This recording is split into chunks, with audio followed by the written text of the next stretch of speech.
de este otro agente desinfectante que es las famosas sales cuaternarias de amonio.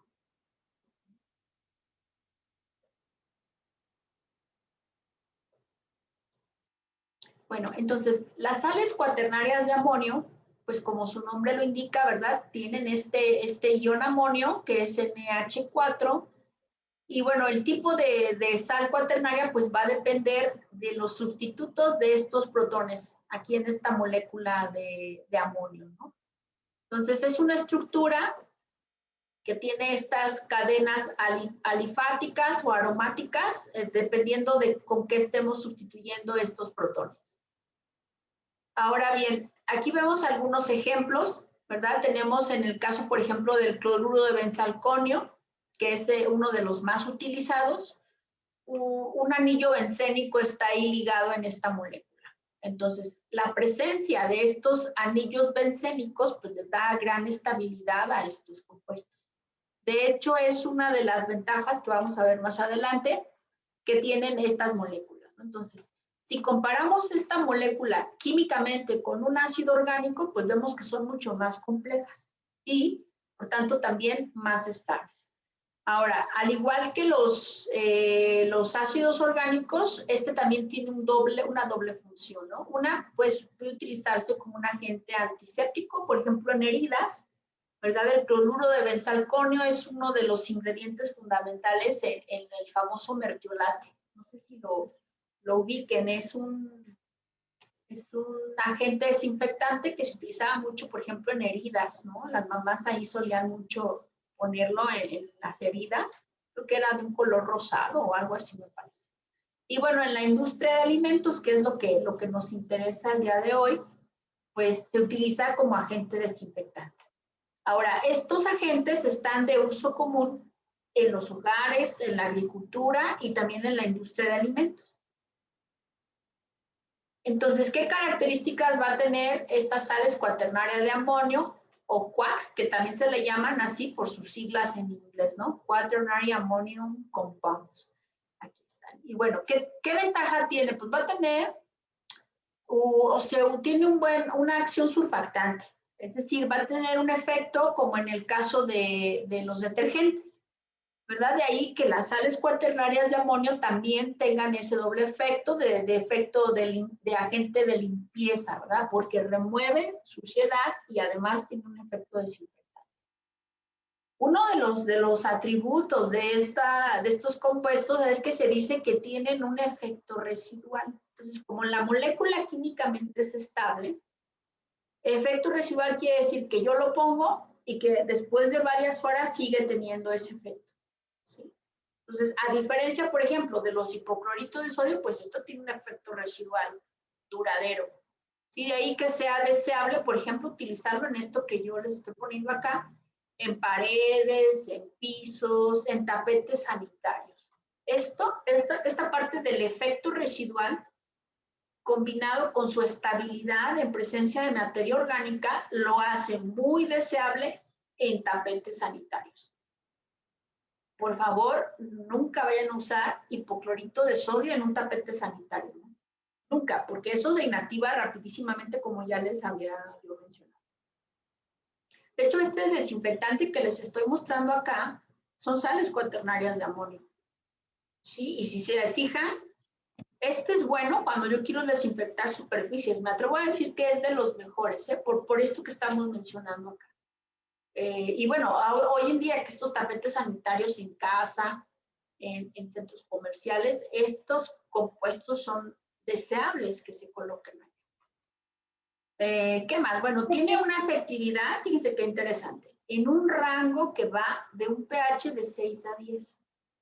Mientras que con los ácidos orgánicos nos íbamos hacia el lado ácido, acá nos vamos hacia el lado alcalino. Entonces, también, si yo estoy pensando en un tapete sanitario, pues no necesitas adecuar ese pH, ni necesitas estarlo vigilando, ¿no? Normalmente uno en las suelas de los zapatos, pues trae tierra y eso contribuye a alcalinizar las soluciones. Pero cuidado. Entonces, por tanto, su efectividad se ve limitada en ambientes ácidos. Es decir, Si yo trabajo en una empresa en donde se produce jugo de naranja, pues no voy a poner o voy a usar una sal cuaternaria de amonio en un tapete sanitario, ¿no? Porque se va a neutralizar ese efecto. Y ya no voy a tener, ya no le voy a dar el pH adecuado, lo va a acidificar y estas sales cuaternarias de amonio van a dejar de funcionar. Ahora, por lo tanto, también hay que tener cuidado, ¿verdad? Que no los vayan a combinar con estos detergentes que son ácidos. En ocasiones, o si yo le meto un detergente ácido y le pongo una sal cuaternaria, se va a neutralizar el efecto y no va a funcionar. También hay que cuidar ahí qué compuesto estoy seleccionando, ¿no? Si ese es el caso, pues entonces hay que enjuagar antes de desinfectar. Aunque en algunas empresas lo hacen de manera secuencial y no lo separan. ¿Qué más? Pues es estable a altas temperaturas. Altas temperaturas me refiero a estas que estábamos hablando, ¿no? O sea, no hervirlo, pues, pero sí una temperatura 45, 50, 55 grados. Y esto de la estabilidad también va ligada, por ejemplo, a algunos compuestos, en la medida en la que tú empiezas a calentar, se empieza a evaporar. Se evapora. Por ejemplo, en el caso del hipoclorito es muy, muy sensible eso, ¿no? No sé si les ha tocado ir a algunas albercas que son techadas y que el agua es caliente, ¿verdad? En ocasiones uno llega y empieza así como a percibir el aroma del cloro que se empieza a evaporar porque calentaron el agua. O a veces hay jacuzzis o cosas así y se empieza a evaporar el cloro. Entonces, se ha visto que es efectivo. Aquí empieza una parte muy interesante contra hongos, levaduras y bacterias gram positivas como Listeria monocytogenes. Entonces, muchos de los agentes desinfectantes o limitantes que no actúan sobre hongos y levaduras, ¿sí? Ahí van a estar y bueno, pues de hecho lo vemos comúnmente, ¿no? En los baños, por ejemplo, en ocasiones se ve el desarrollo de hongos aunque se esté aplicando, por ejemplo, hipoclorito de sodio. Menos efectivo contra gram negativos como estos que tenemos acá. Entonces, si mi problema son los gram positivos, como Listeria, las sales cuaternarias de amonio suelen funcionar de una manera adecuada. ¿Sí? Y bueno, la efectividad pues va a depender del tipo de, como decía yo, de sal cuaternaria de amonio, ¿no? Existen sales cuaternarias de primera, segunda, tercera, cuarta y quinta generación. Ya vamos en la quinta. Entonces, los de la primera, luego se combinaron con otras moléculas y se hicieron de la segunda, y luego los de la segunda se hacen unas modificaciones químicas y son de tercera y así. O sea, el cambio es en la estructura.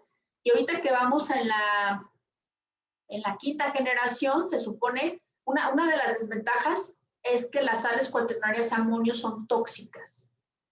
Por tanto, jamás, nunca, nunca, nunca se pueden utilizar para desinfectar lechuga, espinacas, ningún alimento. No lo podemos usar, esa es una limitante. Ahora bien, si estamos hablando de superficies, que ya decía yo, esta es una gran ventaja, tienen buen efecto en las superficies, se pueden usar siempre y cuando no contacten un alimento. Entonces, no lo puedes usar para una banda transportadora. O lo puedes usar siempre y cuando enjuagues, después de que desinfectaste, enjuagues antes de pasar el producto. Pero bueno, eso implica más tiempo, más gasto de agua, todo esto, ¿no? Entonces, si para las superficies de contacto de los alimentos no se pueden usar, bueno, entonces ahí puedes combinarlo con otro agente desinfectante. Pero esos desinfectantes son ideales cuando yo quiero desinfectar pisos, paredes, tapetes sanitarios, a lo mejor otro tipo de superficies que no vayan a contactar a los alimentos. Eso es bien, bien importante. Luego por ahí nos enteramos de algunos lugares en donde utilizan sales cuaternarias de amonio para desinfectar lechuga. Sí, de ahí dice uno, bueno, pero ¿qué está pasando? ¿Verdad? O sea, y ahí estamos hablando de un riesgo para el consumidor. Ahora bien, bueno, aquí está una lista de los diferentes tipos de microorganismos que ya mencionamos algunos, pero algo muy interesante es que también se ha visto que son efectivos para virus, estos que están aquí listados, y para algunos quistes de parásitos como Cryptosporidium parvo. Entonces, bueno, ahora que con esto que estamos viviendo, ¿verdad? De los agentes desinfectantes, bueno, esta es una buena opción. Aunque ya hay por ahí algunos artículos en donde se ha probado su efectividad. Entonces, bueno, digamos que de los agentes desinfectantes que existen, estos de las sales cuaternarias de amonio son los que pudieran considerarse como que tienen un amplio espectro, por así decirlo, ¿no? Bacterias, virus, protozoarios. Ahora bien, aunque podemos recurrir a literatura, siempre es importante que en cada proceso ubiquemos cuál es el peligro que queremos controlar, buscar literatura en relación a ese peligro y si no hay información, pues tratar de generarla. Y para poder tener la certeza de que mi proceso va a funcionar. Entonces, bueno, aquí está cómo van a actuar estas moléculas, estas sales cuaternarias de amonio, pues van a tener un daño a la membrana. Como decíamos, son moléculas grandes, complejas, y lo que va a pasar es que esas moléculas se van a fijar en la membrana. Entonces, al fijarse, van a interrumpir la funcionabilidad de la membrana. Esa es la manera en la que van a ocasionar el daño. Se pegan ahí y no dejan que la membrana siga intercambiando nutrientes, que siga, por ejemplo, si se pega en alguna bomba de protón, pues esa proteína ya no va a trabajar, no va a expulsar lo que tenga que hacer. Ese es el mecanismo de acción de las sales cuaternarias de amonio. Y acuérdense que en la membrana de las bacterias se lleva a cabo la respiración, ¿verdad? Entonces, si una molécula de este agente desinfectante se fija en donde está la cadena respiratoria, pues la célula ya no va a producir ATP y por tanto va a llevarla a la muerte. Aquí este artículo se publicó en esta revista que se llama Food Control, en donde pueden encontrar mucha información en relación a la evaluación de agentes desinfectantes, ¿no? Y de otro tipo de tratamientos. Entonces, bueno, como les decía, una característica de estos compuestos es que tienen un efecto residual.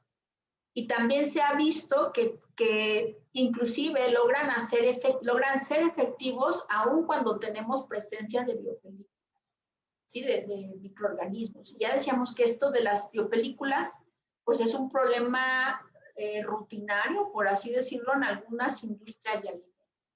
Entonces, lo que hicieron este grupo de investigadores, pues fue que formaron biopelículas, tanto de Salmonella como de Staphylococcus aureus en estas condiciones, ¿no? Inocularon ahí microorganismos, los almacenaron por 6 días a 20 grados centígrados. Y ahí se formó la biopelícula. Me parece que eran acero inoxidable, me parece. Sí. Entonces, bueno, aquí vemos, por ejemplo, en la primera barra, que es esta, y también pusieron una sola cepa, que es en este caso Salmonella, solo hay una especie de Salmonella, y luego pusieron un cultivo donde estaba combinado, ¿no? O sea, había dos cepas de Salmonella. Igual en el caso de Staphylococcus aureus, solo y combinado. Entonces, después de formar la biopelícula y por 6 días, pues aquí tenemos, ¿verdad? ¿Cuál era la población que había después de 6 días? Entonces, bueno, ellos vieron algo muy interesante, que cuando solamente estaba un tipo de cepa, que es estos 2 casos, se formaban más biopelículas. En cambio, cuando estaban combinadas, la cantidad de polímeros que se producían de biopelículas, pues era menor. Bueno, ahí tiene que ver algo con cuántos microorganismos están ahí presentes, ¿no? Para esta formación de biopelículas. Entonces, bueno, ya después de que dejaron y propiciaron que se formaran estas biopelículas en las superficies, entonces aplicaron tratamientos de reducción, ¿sí? Y pusieron, aquí vemos logaritmos de reducción. Acuérdense que son 5 los deseables, ¿no? Entonces, tenemos el tratamiento con agua, con las sales cuaternarias de amonio, con hipoclorito de sodio y con ácido peracético, que también estos 2 los vamos a ver posteriormente. Entonces, vean la cantidad de logaritmos de reducción. Decíamos, cuando aplicamos agua, pues prácticamente no hay reducción, ¿verdad? Hay menos de un logaritmo de reducción. ¿Qué quiere decir eso? Pues que estoy arrastrando mecánicamente. Entonces, fíjense, en el peor escenario, si no tengo con qué desinfectar un producto o una superficie, pues cuando menos ponle agua, ¿no? Vas a eliminar mecánicamente microorganismos que estén ahí presentes. Y bueno, aquí está el efecto con salmonela sola, salmonela combinada. Ajá. Y bueno, Staphylococcus aureus combinado y Staphylococcus aureus solo, ¿verdad? Que aquí no aparece. Bueno, cuando aplicaron las sales cuaternarias de amonio, pues vean qué pasó, el efecto fue mayor, aún en presencia de las biopelículas, ¿verdad? Entonces, esto comprueba que estos compuestos suelen ser efectivos aún cuando tienes biopelículas. Esa es otra de las ventajas de estos compuestos. Bueno, y ahí está, cuando aplicamos hipoclorito de sodio, pues vean, prácticamente este efecto del hipoclorito de sodio, ¿sí? Este efecto que estamos viendo aquí, pues es prácticamente igual al del agua. O sea, aquí comprobamos que el hipoclorito de sodio no es efectivo cuando tenemos biopelículas. Y bueno, cuando se aplica el ácido peracético, que también vamos a ver posteriormente, pues aquí el efecto sí es mayor. Mucha variación, ¿verdad? Vean estas barras de dispersión que tenemos aquí. Sin embargo, este efecto no llega a ser tan claro como el de las sales cuaternarias. Entonces, bueno, ¿qué ventajas tienen? Pues ya he mencionado algunas, ¿verdad? Son estables en presencia de materia orgánica, no van a conferir olor, color ni sabor, tienen un amplio espectro, o sea, veíamos que puede ser efectivo contra virus, bacterias, hongos, algunos quistes de parásitos. No son corrosivos también porque el rango de pH que es efectivo es entre 6 y 10, entonces eso suele no generar corrosión. No van a irritar mucosas. Por ejemplo, en el caso de los ácidos, como se manejan en soluciones ácidas, eso puede generar alguna irritación en quien lo esté manejando. ¿Y qué desventaja tiene? Pues que son tóxicos, ya decía yo. Que no van a ser activos en pHs ácidos. Entonces, quizá la parte de la toxicidad es la que más preocupa en relación a las sales cuaternarias de amonio. Pero si ustedes las manejan, como mencionaba yo, en superficies que no contactan alimentos, nunca para alimentos, jamás, jamás, jamás. Y si la van a aplicar en una superficie que contacte un alimento, pues entonces hay que aplicar un enjuague forzosamente. Y ahí hay que tener el cuidado de que ese enjuague pues va a tener que ser con agua potable, ¿verdad? Porque no lo acabas de desinfectar y no controlas la calidad del agua, pues ya todo. Entonces, bueno, esto es en los aspectos más importantes en relación a las sales cuaternarias.